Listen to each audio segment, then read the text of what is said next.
I'm Emma, and I'm your storyteller for today. Today's chapter is called The Little Boy Who Couldn't Fall Asleep. Tommy couldn't sleep. He hated nights like this. He'd had a good day, he'd been active and busy, but he was just restless when it came to bedtime. This happened quite a lot these days, and Tommy found it really quite annoying. So he lay there, this hot, humid summer's evening, tossing and turning in his bed. He tried counting sheep. His dad had said that would work, but it wasn't, interesting enough. The idea was probably to get your mind so bored it fell asleep, but you had to want to be that bored, and Tommy didn't. No, counting sheep was not going to work. He needed something else. So he tried being grateful. This is what his mum had suggested, and he did quite like the idea. They played a gratitude game in the daytime, where Tommy and his sister Rose would take it in turns to write something down they valued in their life.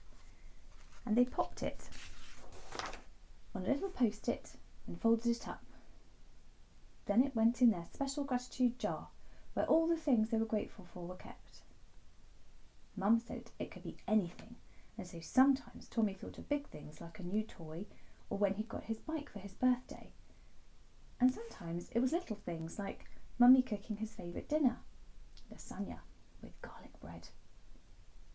It was quite fun thinking of nice things, and once in a while, usually on a rainy day, Tommy's mum would open the jar and tip it upside down on the worktop, and all the little post-its would tumble and scatter about.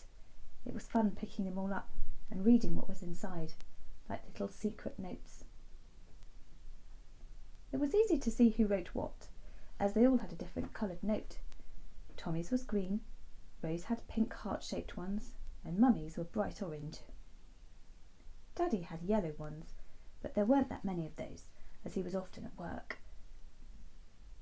It was still a good game to see who else had written what, as well as to be reminded of what had made you happy.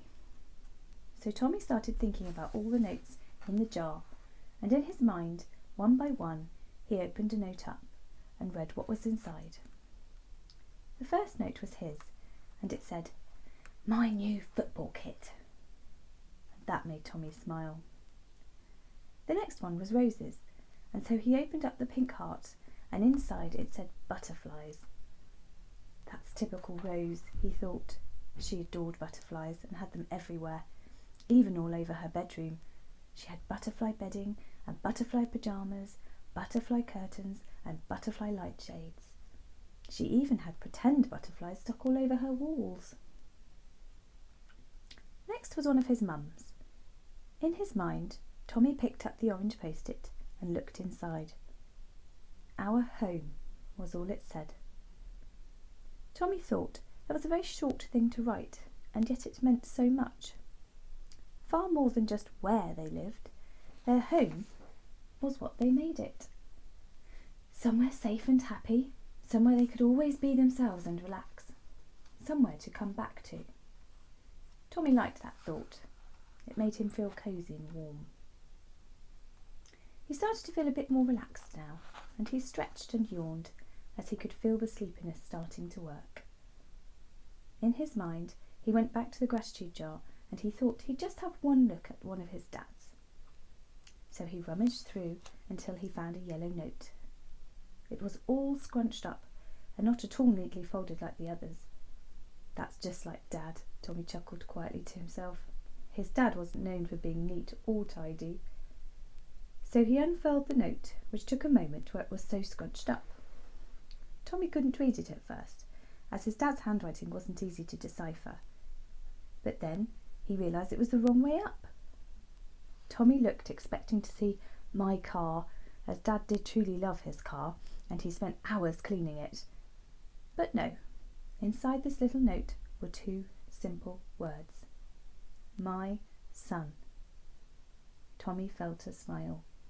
It started warm and fuzzy inside and spread all the way out. He felt the smile across his face, and as he did, he drifted off into a peaceful sleep. And that's tonight's bedtime chapter. Sleep tight.